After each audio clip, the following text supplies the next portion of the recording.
So today we're going to talk about this move, how that right pocket moves to get ball first contact.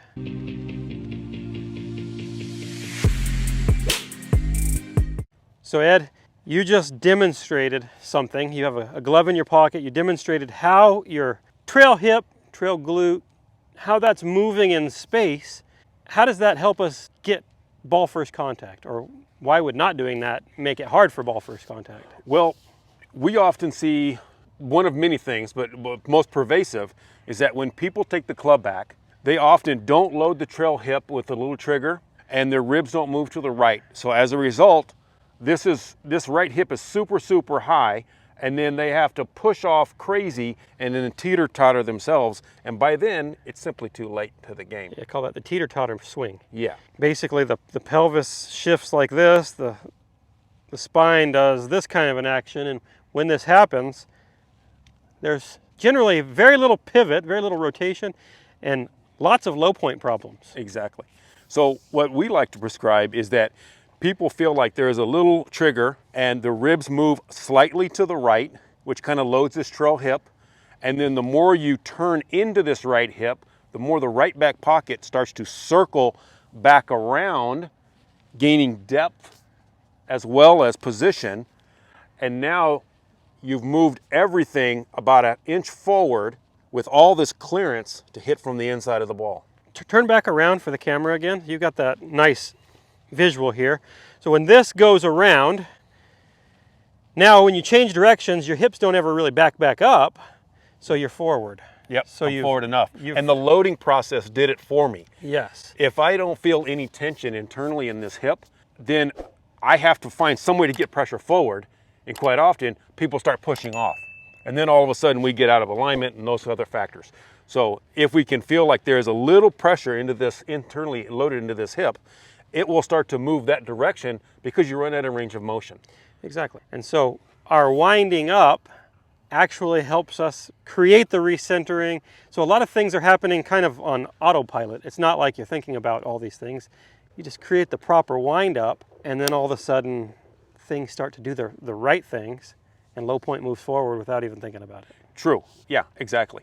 But I think if you don't have a trigger and you're just whipping it club inside, then it's going to be a problem. Even if I have a trigger, but then I don't move my ribs to the right enough and I'm this way, I'm back in the same teeter-totter position I was. Mm-hmm.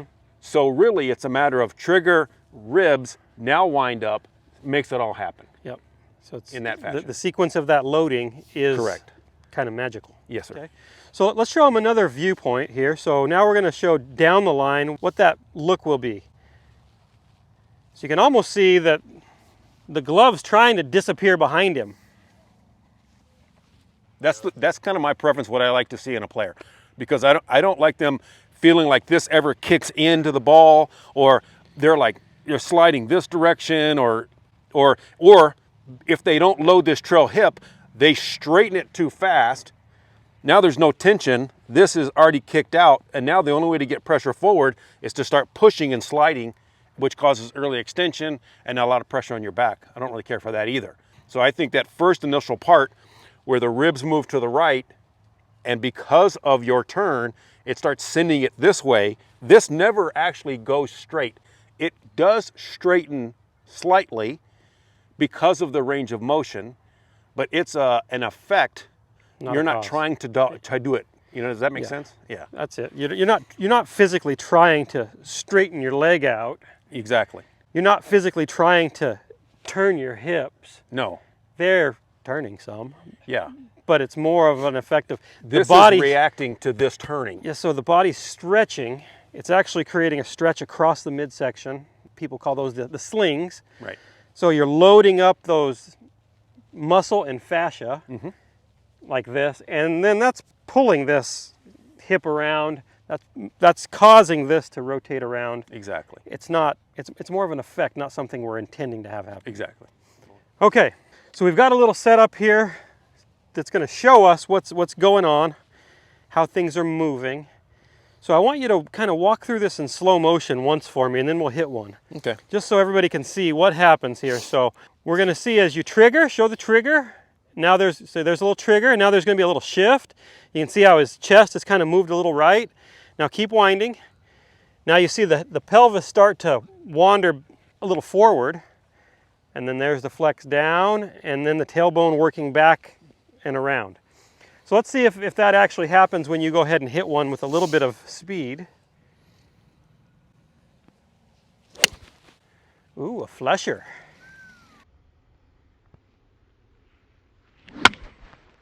Okay, Ed, let's show them one more from a different angle. We're gonna hit a little down the line, and then I want to talk through a little more about this. Same kind of swing? Same kind of feel. Beautiful. Another pretty darn striped shot. Okay, so there's this famous golfer that I've heard of named Tiger Woods. And one of his feels in 2019 when he won the Masters as kind of a crippled older golfer was feeling right pocket back. It's trying to get this hip deeper, and then from there, keep the left hip deep as well, which puts the club more out in front of me.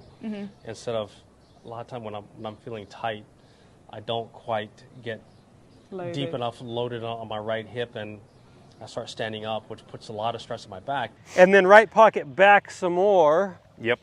And it's kind of moving back on like a 45-degree angle. It's not moving straight back. It's not moving to the target. It's kind of feeling like it's moving back on a 45.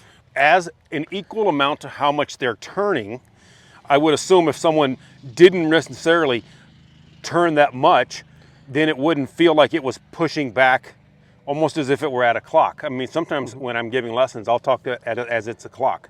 And so if you're at 12 and there's 6 and there's 5 and 7, often I will say as you're loading, you'll feel like your right back pocket is moving back to 7 about an inch.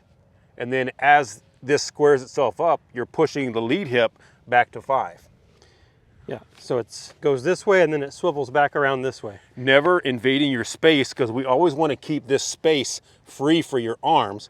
You never want to get up here like this and just drop, because then this kicks out. Then I have to do something because my right arm is trapped. Yep. So whatever depth it stays, it's going to stay there as you're recentering. Then you're pushing up and away at that point. Yeah, and then that hip coming forward is later in the ball game, and it happens because the left side is pulling it. Basically, it's turning so much that it pulls it up and forward. Exactly. So Ed, again, the way our pelvis moves is pretty important for providing a couple things.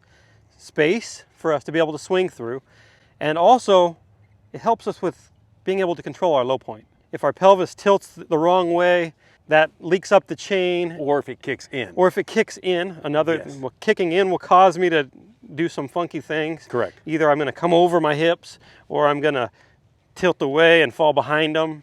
Now that's not to, look, there is a performance drop if the pelvis, not every player does it the same, but if you have enough swing speed that you can benefit by extension in your trail wrist, your right arm a little bit bent, you have to keep this back. In addition to that, if my right hip ever does kick in, or let's say I'm a slower speed or speed player, I might have to have this come up some amount to kick the head face out. Maybe I need a little more loft into the shot. Depends on the person. Yeah. But as a general rule, you don't want this right arm stuck too far behind you. And usually that's caused by either early extension or the right hip kicking out too quickly. If that right hip stays back, I have all this free room for my arms back in here. So coining the phrase right pocket back, which is what this title is, if my right hip works correctly, I should have free passage from the inside of that ball. Yep. One other way that a player can learn to feel this is something we've done in the past. We did a video on this, is with a yoga ball behind you. Take your setup, make a turn away, and you can see how that ball started to roll toward the target with his hip right there, like that. So it's on my trail hip right here. It's my lead hips come off the ball at this point. Yeah, slightly, yep. And if my footwear come off, it'd come off even more Yep. to make that turn. And then as you change directions and go the other way, see how that ball starts to go backward, and it keeps going backwards. So now this trail hip's become starting to come off, and this stays on. Yeah, now show us what would happen if you did it wrong. So if you were a slider, see how the ball wants to roll down the wall toward the target? Or if I Or if you humped it a little extend. bit, we don't want it to fall down. Right. So Okay. this is a great exercise you can do at the house, and a lot of people have these stability balls. Uh-huh. If they can't make a swing, they could just do a hug, right? So they get the feeling of this sort of turning back on plane, keeping their tilt, and there you go. Turning through and making sure that ball runs the other way. We want that ball to roll. Good. That's Yeah. a great feel. And as we're winding up, we're going to feel the ball rolling toward the target. So we'll roll the ball that way, and then we can drop in, and then we can roll the ball away. If our pelvis works in either side works away, the ball drops. Yep. So it's another really good way to train yourself to feel it at home. A little harder to set it up so you can hit balls, but really good for training. And or maybe you can even at home during the winter months when you're watching television, maybe you can put a chair literally right against you here and then feel like you're creating space backing away so that you're not touching that. But the chair one is also a really good one, and we've posted some videos on that on our Instagram page. So hopefully you all have liked this video. The way our pelvis moves is critical to us being able to create proper low point, give ourselves room to swing the golf club. If you did, hit the like and subscribe. Come visit us at milolinesgolf.com, where we have way more content like this, and we'll be able to help you with your specific needs. And lastly, if you are in Southern California or will be in Southern California and would like golf lessons, please go visit Ed. He's in San Diego. Absolutely. You can find his booking information on milolinesgolf.com.